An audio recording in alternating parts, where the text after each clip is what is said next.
Time. Hours, seconds, minutes, days, years. Lunchtime. Nighttime. In time. Out of time. Waste of time. Time sensitive. Time to get a new fence. We certainly seem to have enough terminology for something we can't see, smell, hear, taste, or feel. Oops. Time to go.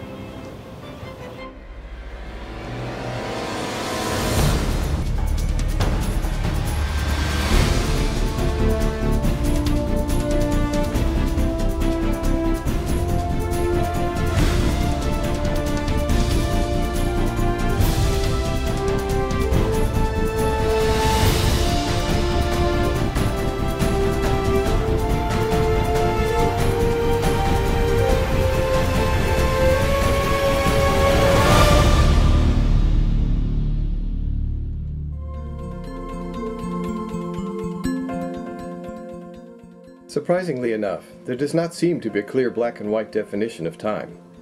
There are many different ideas about time as well as different effects. Choosing a single concept has been a game of multiplicity. In order to unify these conceptual differences, we have even tried to control time. One such method of control is the time zone. Divided into 24 little sections, the world has attempted to create uniformity. However, this too is an imperfect system. Suppose you live near the border of two adjoining time zones. You live in one time zone, but work in the other.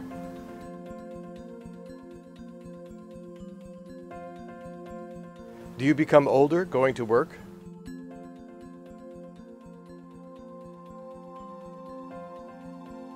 And regain your youth upon returning home? Or could it just mean that you don't like your job? Excuse me, I forgot my watch. Do you have the time? It's 12:30. Thank you. When you really think about it, nobody has the time. It's intangible. You can sense it passing, but you can't hold time in your hand. Only the objects that track it.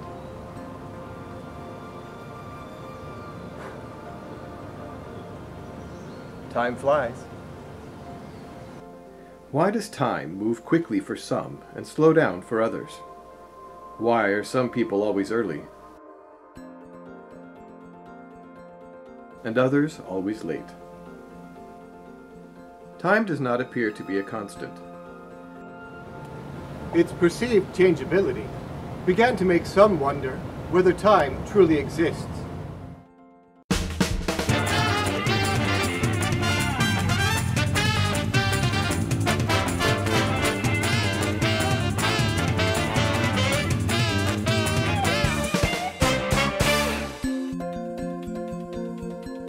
Am I on television? Excuse me, sir. Yeah?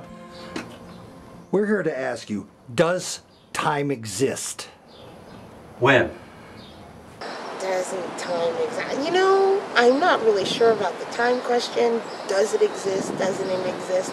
Sometimes it does, and sometimes it doesn't. Sometimes it's in a black hole, and you never know what time it is. And then sometimes you're right on time. If you're asking me if time exists now, of course it does. Because if you didn't ask me now, how could you know if it was now? If it wasn't now, then? Do I think time exists? Interesting. Concept of time.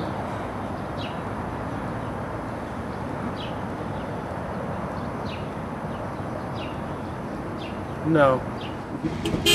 Ah, come on, lady! Does time exist? Well, it better exist because my boss docked me 2 hours for being late. And I was only late because of daylight savings time. Oh, come on! Time is like a big bubble. If you blow it out of a pipe, it's gonna pop. But if you suck it in, you'll never know the difference. So if you look at God doesn't have a watch, okay? Well, if time didn't exist, then all things would exist at all times in all places. I mean, we'd be overcrowded. It'd be a hoarder situation. Your turn. Time for me hasn't existed since my 29th birthday. If you take moments and you stack them up like little hotcakes and you pour syrup on them, forget the syrup part. If you just take little moments and stack them up like hotcakes, what have you got at the end of the day? A big plate of hotcakes. But if you take each of those moments and you look at them individually, you know, like under a microscope, like turn your eye backwards and zoom it in like a little microscope, you will see that every moment there is no time in a moment. Oh, the moment's gone. Oh, there's another one. Boom, there's another one. It's gone. So time is nothing but a stack of pancake moments. And you eat those pancakes and you've eaten all the time in the world. You've finished your time. You've done your time. I've never done any time I deserve to. Did you have something to say? Well, it has to exist because I went to my hairdresser's at 9 o'clock this morning and I left the hairdresser's at 10:30. Now, my hair wouldn't have been done if there was no time. Is it done? Is it done? I don't know if time exists. Nobody knows. It's a mystery. If you look at time as a funnel, you know, and the big part is wait, no, I got more. No, listen, hey, do I get any credit for this? Well, you know, according to quantum theory, all moments of time exist simultaneously. It's only our human perceptions that allow us to even imagine that we're experiencing time in any sort of linear fashion whatsoever. Oh, I'm sorry, I gotta go. I've run out of time.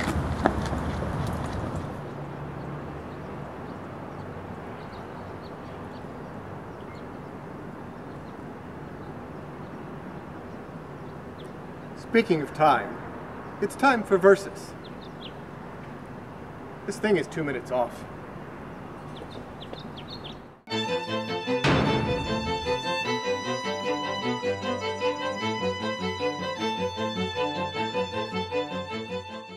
Welcome to Versus.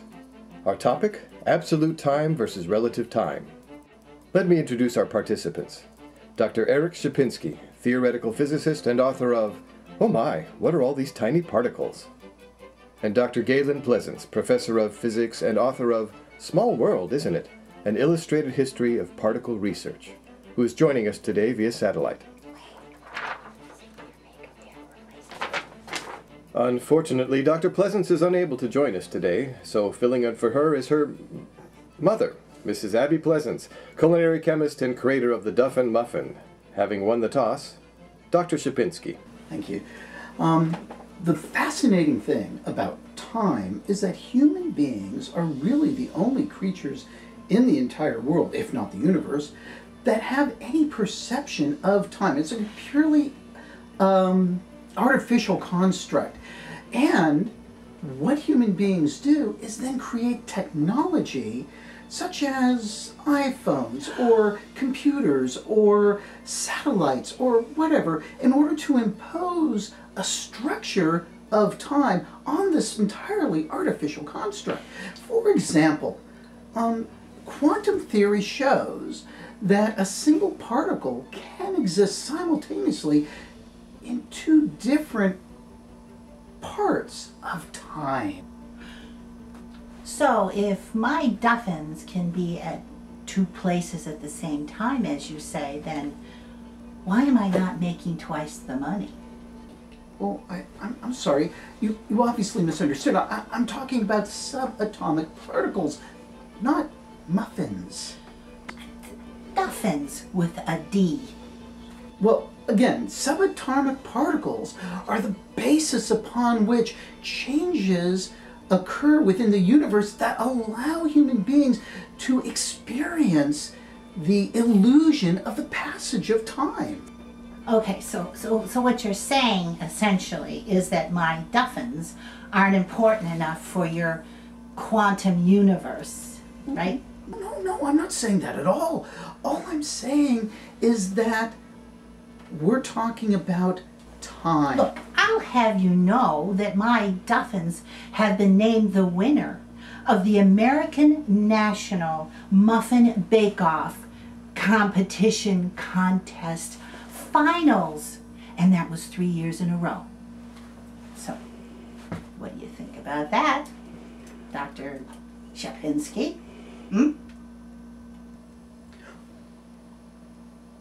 I got nothing. Well, I suppose that concludes our debate. Let me thank our participants, Dr. Shapinski and Mrs. Pleasance, and thank you, viewers, for your time. N Theory, a forum for new ideas and theories. Today we welcome Mr. Christopher Kringle. Really? Santa Claus? You're kidding! I thought we were getting Neil deGrasse Tyson. Not that he's bad, but Santa? 'Twas the night before Christmas, and all through the house not a creature was stirring, not even a mouse. Everyone knows the story of the night before Christmas, but few understand the physics behind it. Indeed, Santa's yearly trek around the globe has created many discussions over the questions. How does Santa do it, all in just one night? Many call it magic, and in a sense it is. But even magic has to follow within the same rules as does physics, governed by the same concepts that hold the universe together. Thanks to Isaac and Albert, Stephen and Carl and Neil, Michio, and other good little children like them, the world has begun to understand time and how it works within the universal concept. But like Swiss cheese, there are holes in the theories that cannot be explained, like making a trip in just one night. To fill those holes, take away the math. Not everything can be explained with an equation. If we compare Swiss cheese to the structure of the universe, how do we describe it? As matter with pockets of space, or as space surrounded by matter? No matter how you think of it, it's not Swiss cheese without both the seen and the unseen. The forces of faith, belief, and magic do not control the universe, they bind it. Just like the forces of electromagnetism or gravity. Even time is bound by these forces. How does Santa make the trip in just one night? With the help of a little publicized phenomena known as the Santa board. A push of the button, multiplicity of matter. A turn of the dial, and time can be adjusted as needed. Magic? Yes. Physics? Most definitely. And the holes? Well, fill them with cookies.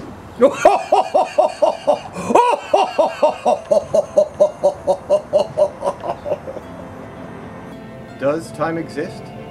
Or is it an illusion? Only time will tell. On the next Nth Degree. Wait. Only time will tell? That doesn't make any sense. Cut. Well, it doesn't.